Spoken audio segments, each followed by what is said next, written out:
Morning. Welcome to the Center for Spiritual Living, Cape Coral. I am Reverend Shel Redfern, and I am spiritual director of this fine place. Wherever you are on your spiritual path, we welcome you here. I'm so glad you've joined us this Sunday. Sit back, relax, enjoy, and I will see you in a little bit. Welcome to the center.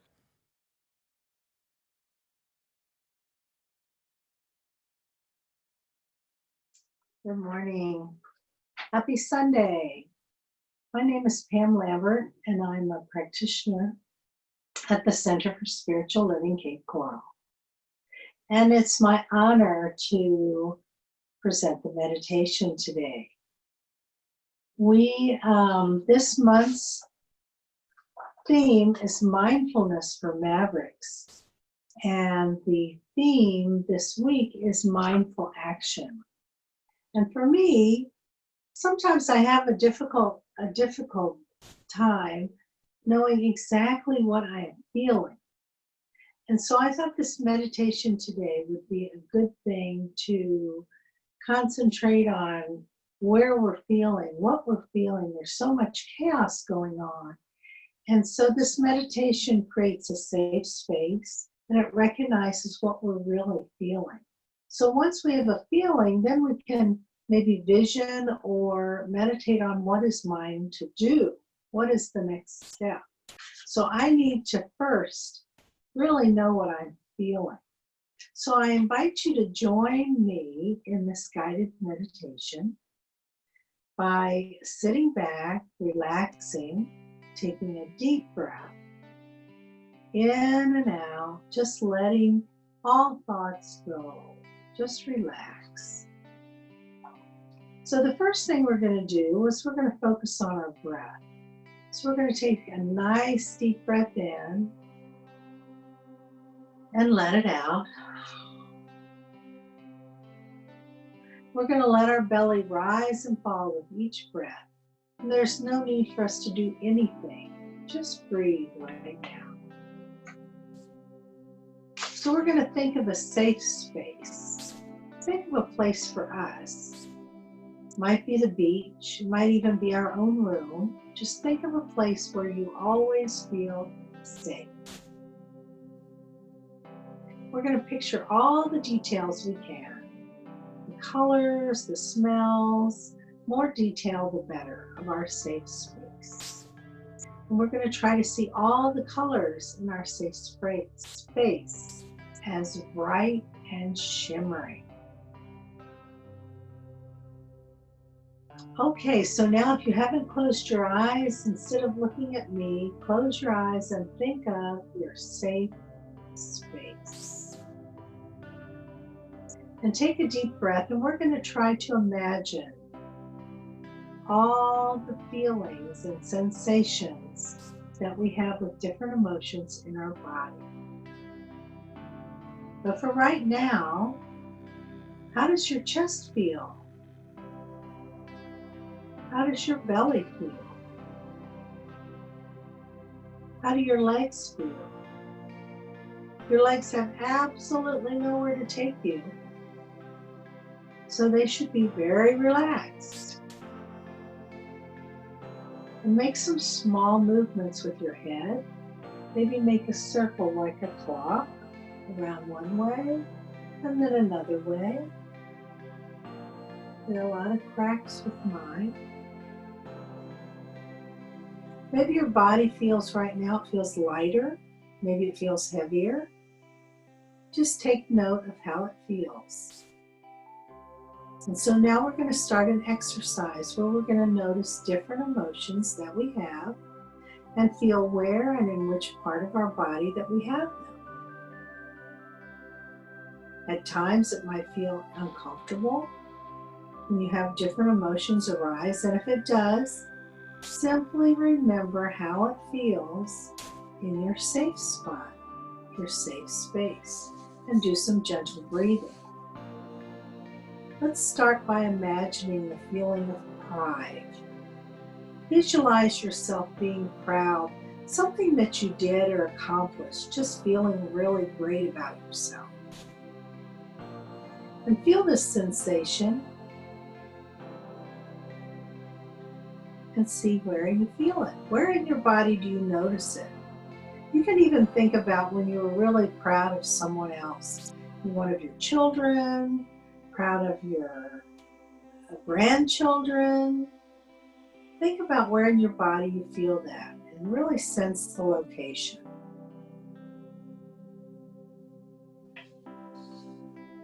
And now let's move on and think about a time when you're feeling very excited. Remember vividly being excited about something, or maybe you can become enthusiastic right now without any particular reason. When you feel excited, how does that feel? Where in your body do you notice that? What sensation?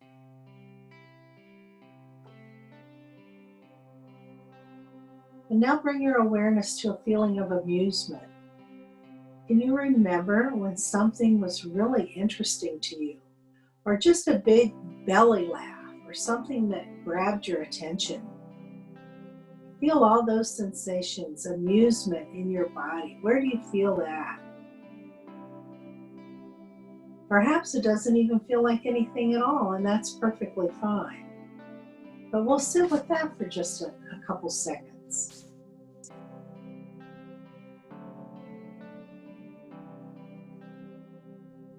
And now let's locate a feeling of gratitude. Feel the feelings that come up when you're grateful. Do you remember when you were grateful for something? Think about a time when you were grateful for someone. And feel grateful right now. Where do you feel that emotion?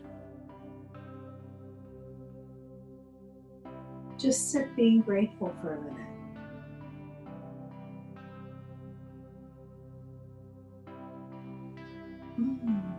And bring your awareness now into the feeling of kindness. How does it feel to be kind to someone or to do a kind act? It says humans always strive to be the kindest creatures. And this feels good for a reason. Without kindness, we wouldn't get along at all. So feel all the sensations you can come up with, that feel that you get from being kind, feeling kindness. Someone does something very kind to you, or you to someone else.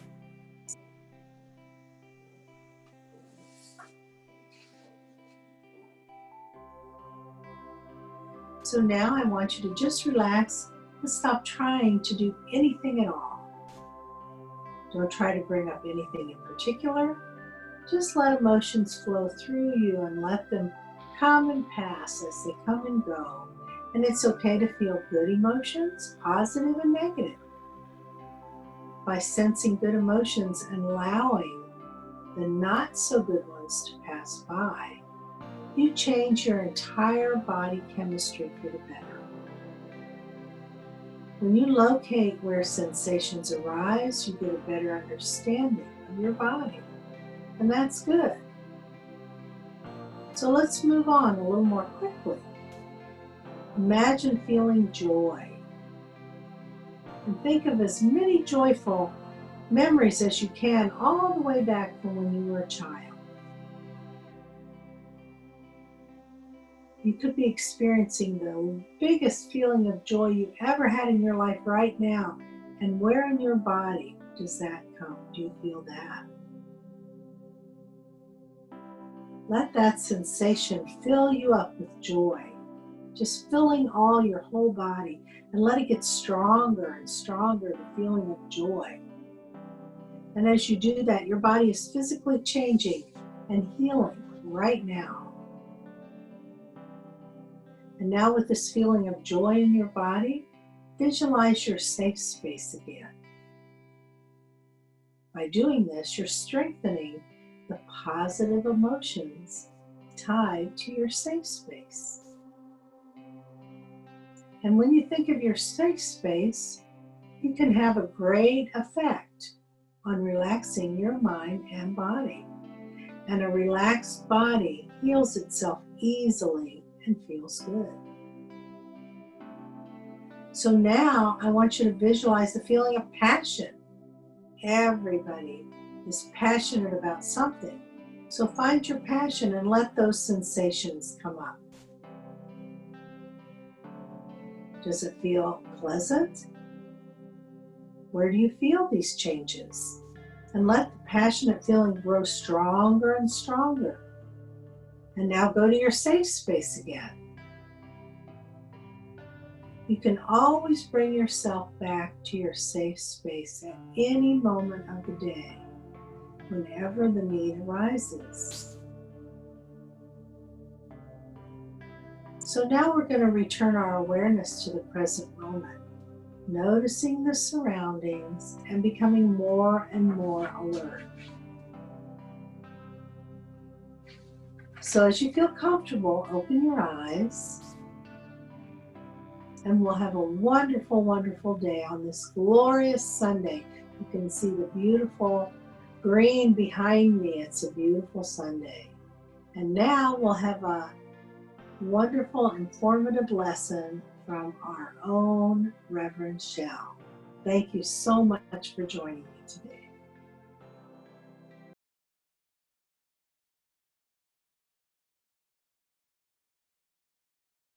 There is a power, a force in the universe that is greater than us, and we can work with this power and enjoy lives that are happier, healthier, more peaceful, and more content.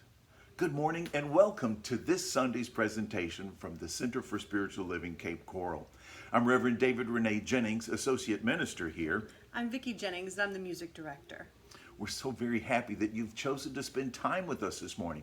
Quality time with your spiritual family. Yes, and we want you to know that wherever you are on your spiritual journey, we're so glad you've chosen to spend your time with us this morning. Welcome home. We like to begin with a blessing. We're going to bless you. We're going to bless ourselves, our spiritual family, our spiritual community, and the world at large. And it goes like this. Welcome to the Center for Spiritual Living. We know who you truly are. You are the spiritual image and likeness of God. We appreciate you, we love you, and we are grateful for you. And so it is. Please stay tuned for an uplifting message from Reverend Shell Redfern. And also know that we are on Facebook. We're on our website. You can see us live stream from any of these locations and also from YouTube. We found that going on the website has really connected us well when we were watching Sunday morning service. So we encourage you to go there too. Very, very well. Have an awesome morning. Have a great day. We'll see you next weekend. All the very best. Stay happy. Stay healthy. Bye. Bye now.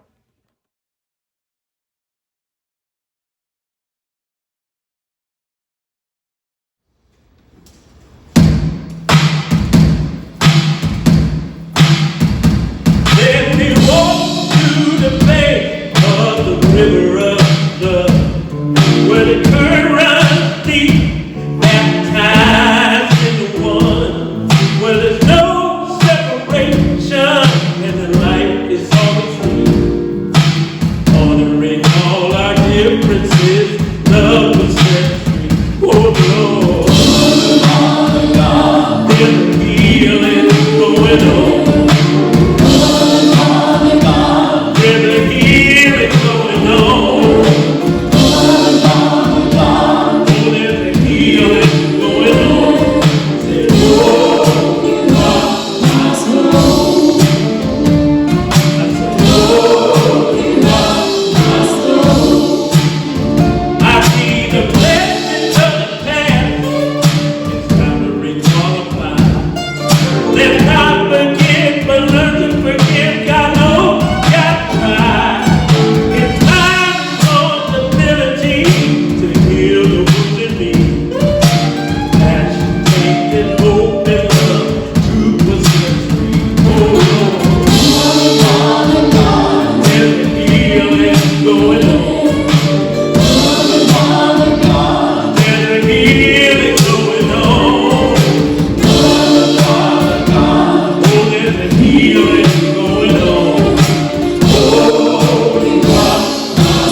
Hello. It is my honor and pleasure this morning to bring you today's reading. My name is Linda Lloyd. I am a licensed practitioner here at Centers for Spiritual Living. And today's reading, the message today, involves mindful action. And so I'm going to read you some quotes today that involve this word and this activity of action. Reverend Michael Bernard Beckwith, one of my spiritual teachers, says, when you truly have an insight or spiritual awakening, the next step is always action. According to Bayard Rustin, the proof that one truly believes is in action. And he also says, the real radical is that person who has a vision of equality and is willing to do those things that will bring reality closer to that vision. Andrew LLOYD claims, when I dare to be powerful, to use my strength in service of my vision, then it makes no difference whether or not I am afraid. And our beloved founder, Ernest Holmes, writes in The Philosophy of Jesus on page 26, through faith, tie back your mind to the mind of God, and in action, live as though you were guided by a supreme intelligence. Because we are, indeed. I love how Spirit is always at work and that activity is always happening. This year, when we did our beginning of the year meditation guided by Reverend Shell, my word of the year was action. And so here it is, June, pulpit rotation, and my word again is action. I love that. So let us take this word action into prayer.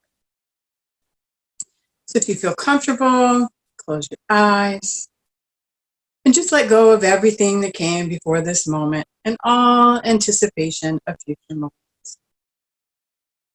And I'm just so grateful to take this moment right here, right now, to pause and to remember that there is but one life, the life of God that is broadcasting everywhere, 24/7, throughout this entire universe, knowing that that activity of God is the only thing going on everywhere present, in, through, and as all things, all that is visible, and all the possibilities and potentialities of the invisible. Absolutely knowing that this activity of God is all that is happening ever. And as I know this to be so, I know that that very action and activity of God is happening as my life, that I am the very thing itself, a unique emanation of this love intelligence. And as I know this for myself, I know this for each and everyone listening here and beyond, that we are all a part of this thing called God, this thing that is good, and this thing that is always actively expressing through each and every one of us. So it is from that oneness, from that holy, holy place and space, that I affirm that the action and activity of God is here now, in these trying times, knowing that God is very active in, through, and as all the peaceful demonstrations, as the workings of the any cures and workings on the coronavirus, and just knowing that it is in the action and activity of all the frontline workers and everyone behind the scenes. For I absolutely know there is nothing separate in this action and activity of God. It is happening everywhere. And I'm just knowing that it amplifies itself through each and every one of us that take on this word action and take action upon the callings that come to us in our hearts and in our minds. And just knowing that we are guided and led and protected by this thing called God, always, always, always. And just knowing everything is unfolding perfectly for the higher, greatest good of all, always. That this day, right here, right now, is a great, grand, glorious, good God day. And so I just lean in, let go, let God, let this action and activity of God happen as my life, and inviting everyone listening and in this prayer to do the same. So I'm so grateful and thankful for this time, and I release this word into that living, loving law of fulfillment, absolutely knowing it is already done in the heart and mind of God. So we just allow, we let go, we let God, and just let it unfold divinely, perfectly, in divine right action. And so it is. Amen, amen, amen. Thank you. And now we welcome our beloved Reverend Shell to the stage. Thank you. Reverend Shell!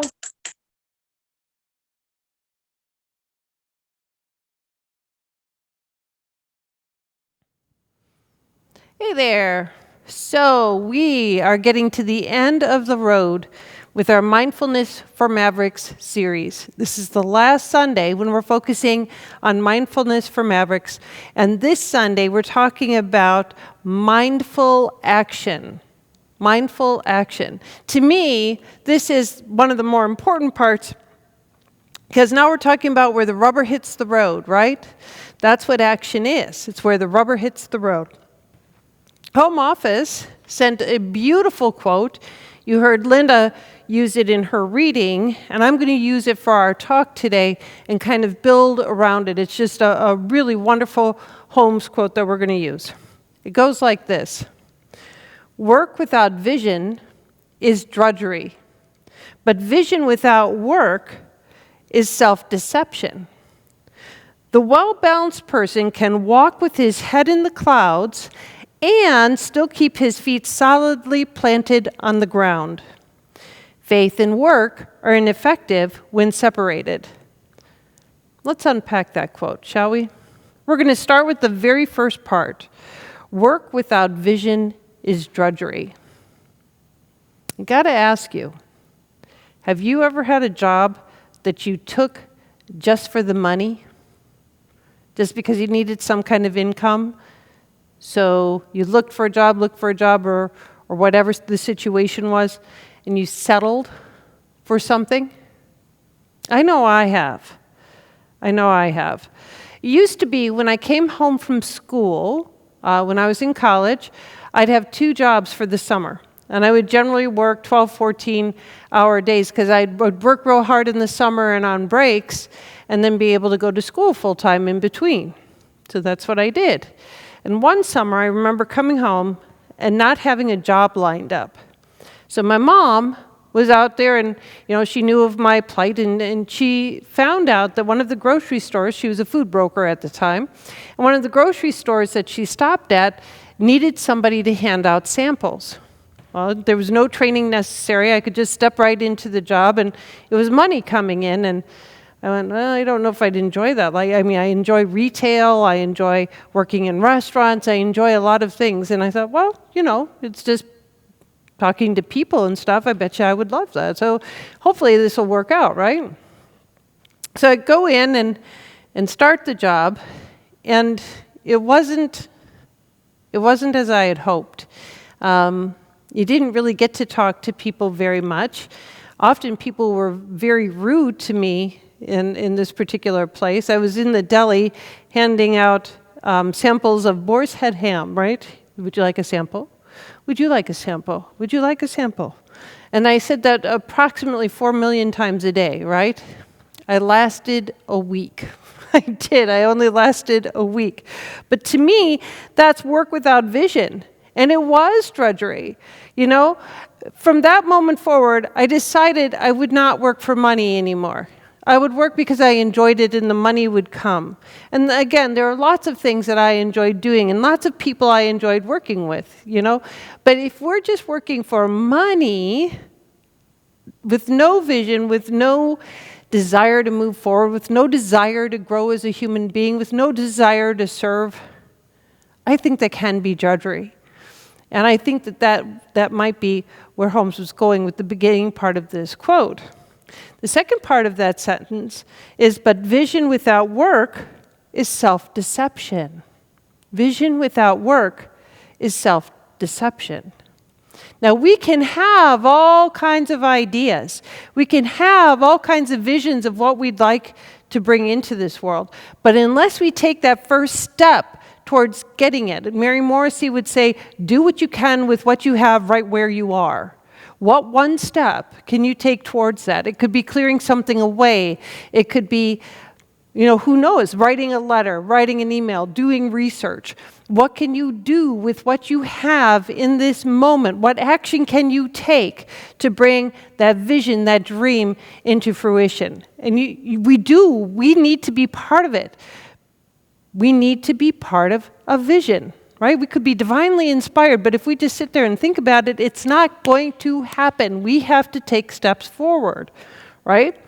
I read a great story in Chicken Soup for the Soul. And it was a story actually written by Mark Victor Hansen. He's one of the co-authors of that whole series. But this story actually came from him. It was about him. And it was about his interaction with when this started, 6-year-old child named Tommy. I want to say it was like Tighe, if I'm remembering right. Well, young Tommy had a vision. He had a dream. He wanted the world to become peace-filled, and he wanted to be part of the vehicle to bring this peace to the world. Now, at the time, Mark had a foundation, an organization that funded young people with big dreams. And the deal was he would lend them money to fund their dreams. But they had to pay that money back. And what he would do is give them the money for what they needed and also give them tapes, recordings of things that he had authored on how to be a successful business person, and he would require them to listen to those and then pay the money back. Well, Tommy's father thought that this was interesting. He goes, what are you going to do if he doesn't pay it back, repossess his bike? Mark said, you know what? Children are born with integrity. Somewhere they learn not to have integrity or not, but children are born with integrity and honesty. And every single loan that he provided was paid back in full by each of the children that he provided them for. What a great organization, isn't it? I would like to do that someday. That's just a great thing that he did. So Tommy's big idea was to make this. This is an actual, I got this off the internet. This was what he made. These were bumper stickers. And hopefully you can read that. It says, "Peace, please, do it for us kids." And he signed it Tommy. So this was the artwork for his bumper stickers. And he wanted to make 1,000 of these and spread them all over the world and create change. And so Mark said fine, that he would fund that.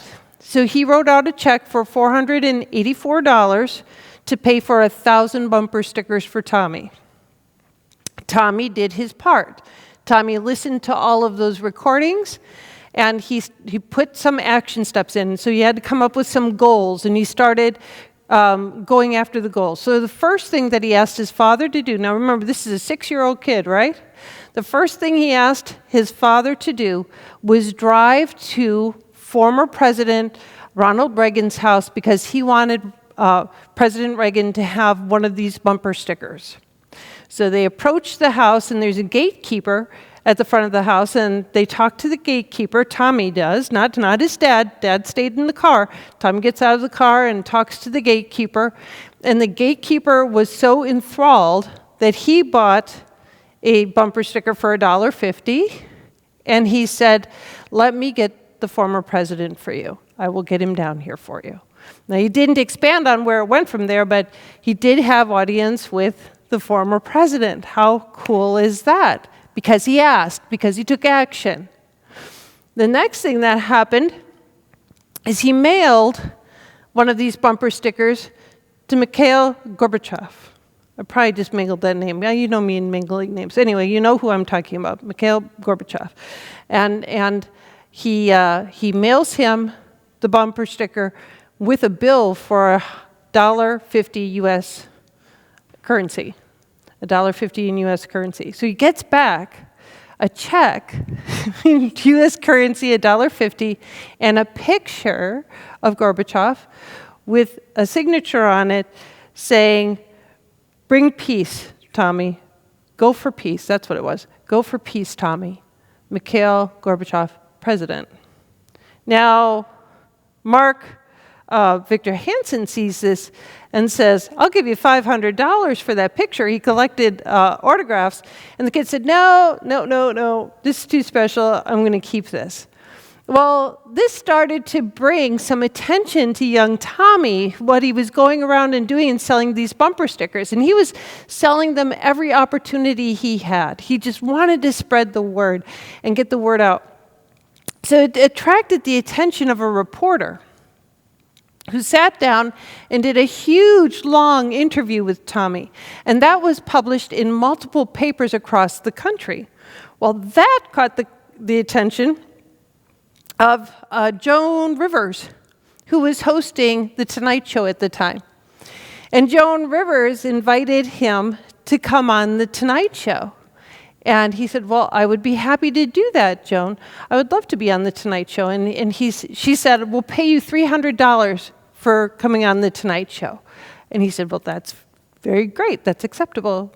And he said, but Joan, I'm young, so can my mom come with me to New York? Because I can't come by myself." And Joan said, "That would be fine." And he said, "I watched the show, and you have this thing about if you're going to stay in New York and you want to stay at a nice place, you should stay at Trump Plaza. Can you arrange that for us, Joan?" And Joan said, "We can arrange that, yes." And he said, "There are other ads that say you should see the Statue of Liberty and you should see the Empire State Building. Could you give us tickets to see that, Joan?" And Joan said, "Yeah, I could get you tickets for that." And he said, "Great." And he goes, "Well, my mom doesn't drive and I'm too young to drive, so could we use your limo while we're in New York?" And Joan said that would be fine. So here's this kid. Look at how he's taking action. Look at how he's asking of the world what he'd like to have, what he'd like to experience. And the world is saying yes. The world is saying yes to him. Now, the way that Mark closed that story was he asked Tommy if he felt like his campaign was successful. Tommy did pay back the money and was still out there selling his bumper stickers, still spreading the word. And Tommy said, "Well, so far it's been 2 years, and we were able to bring down the Berlin Wall. So yeah, I'd say that we're doing well. We're being successful."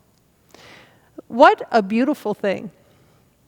And when he said we brought down the Berlin Wall, actually I really resonated with that because we create a collective consciousness, don't we? And Tommy started to create that collective consciousness and was so into the vision of bringing peace to this world.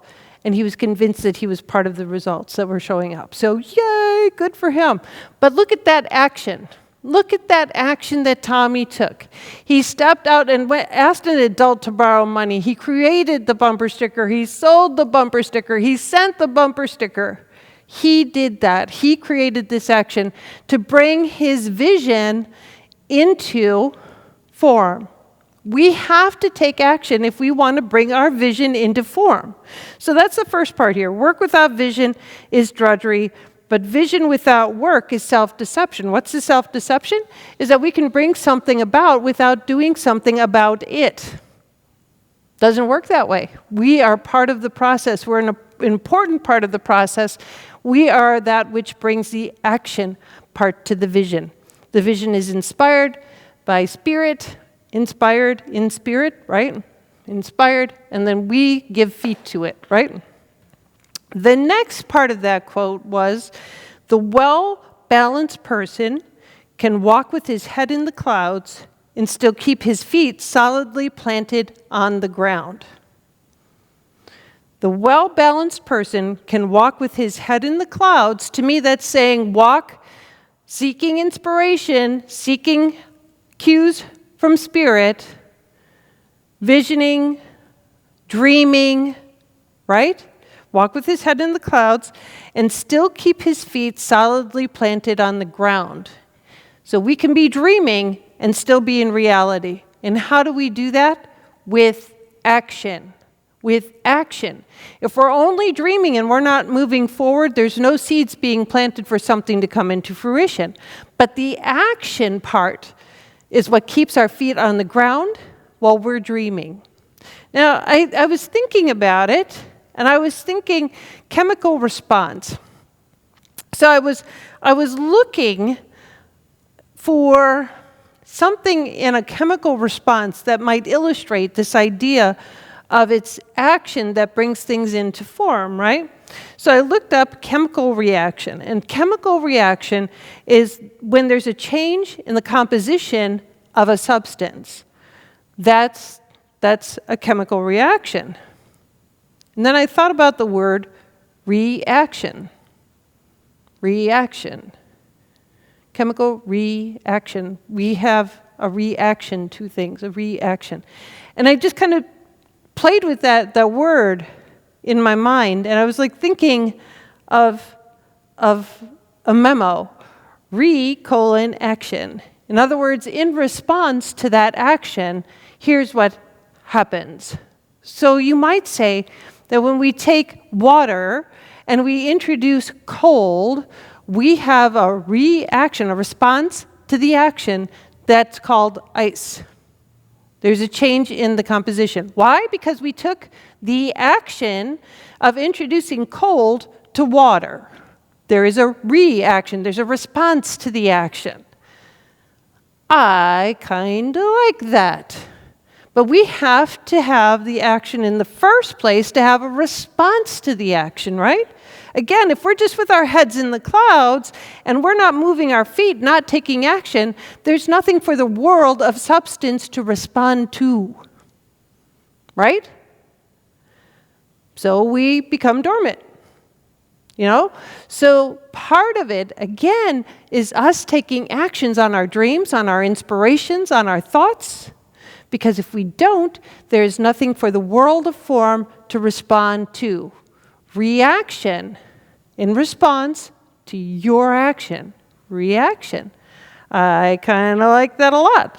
So balance then comes from action and observing what the response or reaction was and going back to the dreaming so that you know what the next step to take is. Action, reaction, pray, dream, vision, action, reaction, pray, dream, vision, right? Right. That's going to keep you steadily moving forward. That's going to keep all of us steadily moving forward. Heads in clouds, feet firmly on the ground. The feet firmly on the ground is action. And if we're in spirit and inspired and visioning and dreaming, then the action that we're taking is going to be backed by God. Right? Okay. The last part of that quote is faith and work are ineffective when they're separated. Faith and work are ineffective when they're separated. Interesting quote, isn't that? Faith and work are ineffective when they're separated. No, we were just talking about faith, right? When I said, dream, inspired in spirit, that to me takes faith. Knowing that the ideas, I call ideas the currency of God. Ideas are the currency of God, things that come to us out of nowhere. Well, nowhere is now here. By what? Action. Anyway, faith and work are ineffective when they're separated. So I went to the source of this quote, which is Journey into Life by Ernest Holmes. And this section is actually called Success. Okay? So here it is. We're going to do the quote early in the talk, because I know you're going to ask for it. So anyway, here it is. If we are to succeed, we must think success. If we are to be happy, we must think happily. If we are to be well, we must think healthful, constructive thoughts. And if we are to get over confusion, we must think peace. The mind cannot accept what it rejects. It is the ability to think affirmatively that gives us the consciousness and the power to lift an experience out of chaos, out of lack and limitation, and into happiness and abundance. I like that. It is the ability to think affirmatively that gives us the consciousness and the power to lift an experience out of chaos, out of lack and limitation, and into happiness and abundance. We are neither forgotten men nor are we favorites of God. The question of success and failure remains where it belongs, in the mastery of ignorance, in the overcoming of superstition, fear, and doubt, in the elimination of destructive methods, and in the conscious reversal of thought processes which deny the eternal good, capital G. Work without vision is drudgery, but vision without work is self-deception. The well-balanced man can walk with his head in the clouds and still keep his feet solidly planted on the ground. Faith and work are ineffective when they are separated. Each in his own particular way is fulfilling the purpose of the life within him. Now, life is capital L there, okay? Each in his own particular way is fulfilling the purpose of the life that is within him. We have every right to expect that our contribution will in turn draw to us ample supply, high success, and ever-increasing expression of good. I am going to read that paragraph again because it's wonderful. Each in his own particular way. None of us are the same. We weren't created to be the same. We were created to be different and bring our own gifts, okay? Each in his own particular way is fulfilling the purpose of life that is within him. Capital L life, God that is within him. We have every right to expect. Isn't that a different way of looking at it? We have every right to expect that our contribution will in turn draw to us ample supply, high success, and ever-increasing expressions of good. Only one person in the entire universe can hinder an individual from accomplishing this, and that person is himself. Ooh. That's harsh, isn't it? I love it, though. Only one person in the entire universe can hinder an individual from accomplishing this, and that person is himself. It is wrong to be unsuccessful, but success also means more than dollars and cents. Success means mental growth and spiritual attainment. Mental growth and spiritual attainment. As the greater includes the lesser, so mental and spiritual growth includes material success, bringing with it personal happiness and temporal satisfaction. There is no real success without happiness, and no happiness without peace, and no peace without spiritual security. There is no real success without happiness, no happiness without peace, no peace without spiritual security. And what, my friends, is spiritual security? Faith. Spiritual security is faith. So the quote that we use this whole big thing to discern and describe was faith and work are ineffective when they're separated. What is faith? Spiritual security. We have the right to expect success when we are true to that which is seeking to emerge as it can only emerge by means of each and every one of us. How do we know what that is? Through our dreams, through our inspiration, do the things that bring life, you go, oh, I would love that. That spirit in you, seeking to emerge. And so mindful action then is getting behind that spirit in you that's seeking to emerge and taking the steps so that it can reveal itself as your life. As your life. Choice is yours. Didn't you love that part? The only person in the entire universe that can hinder an individual from accomplishing that is himself. I'm here to say and encourage you, have spiritual security, my friends. Have faith, my friends. You're in good hands. Always have been, always will be. How could your life change if you took some action today on that dream that's seeking to emerge, as it can only emerge by means of you? How about we take this into prayer?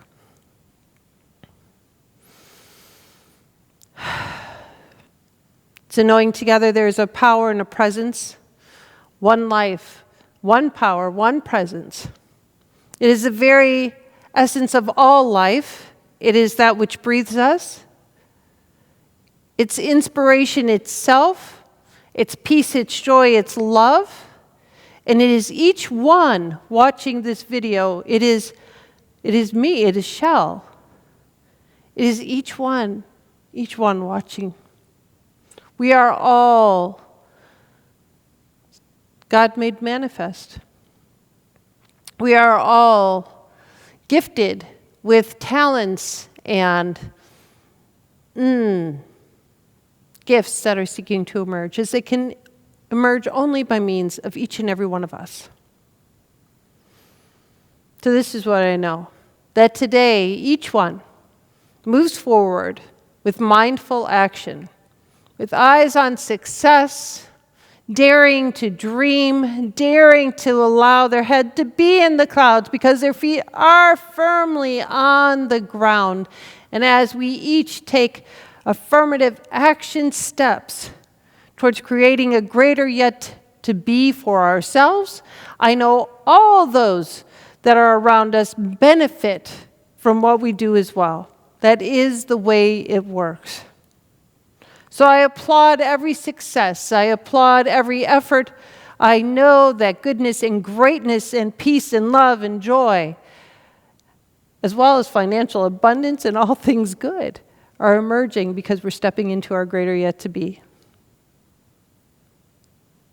For this and so much more, I am eternally grateful and thankful. So I just let go and let God. It is done. It is done. Let's anchor this together by saying, and so it is. So be it. Namaste, my friends. Namaste.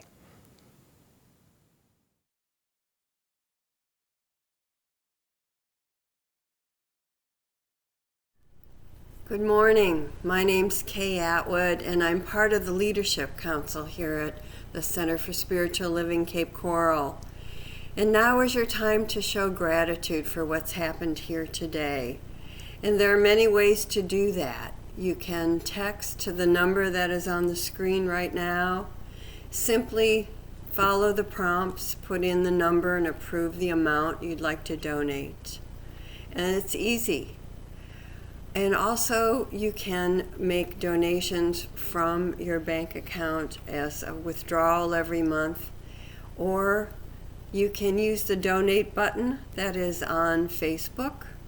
And remember, when you're shopping with Amazon, to use the Smile option, which gives a percentage of the purchase to CSL Cape Coral.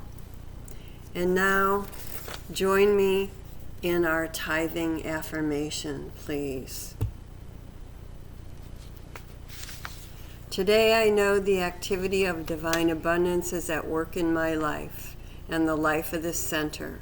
I give and receive generously as I live in the flow of bountiful good. And as we thank you now for your tithing, I'd like to read this prayer. With appreciation and love, we accept these offerings and gifts. Divine love, through me, blesses each gift and each giver. I know that all that has been given here circulates to do great work, both within the spiritual community and in the world at large. Standing in gratitude, I release these words.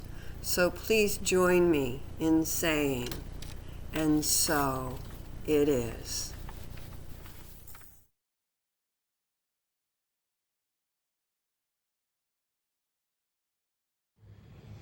We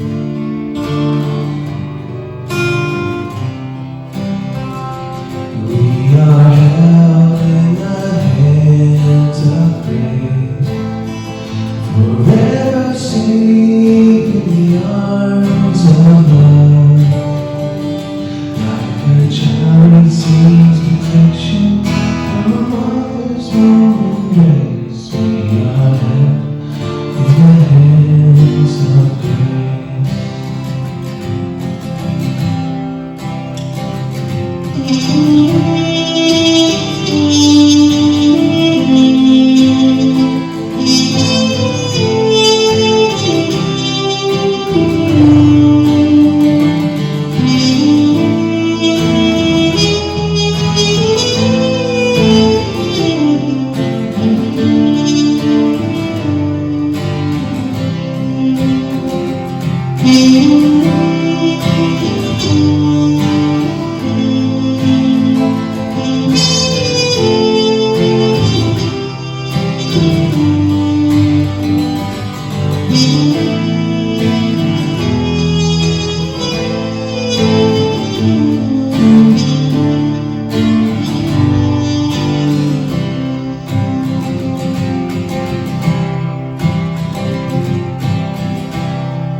And now it's time to stand in the light.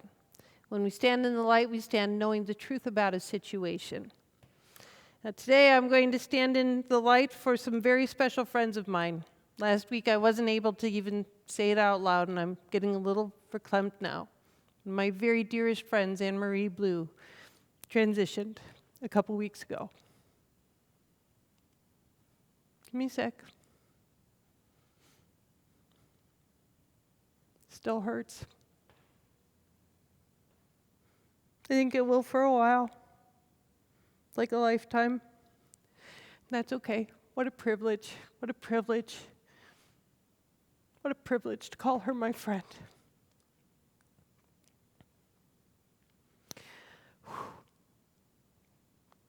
So I'm standing in the light for Bill, for Gina, and for Anne Marie's brothers and sisters and brother-in-laws and sister-in-laws and nieces and nephews and friends. I'm standing in the light for all of us.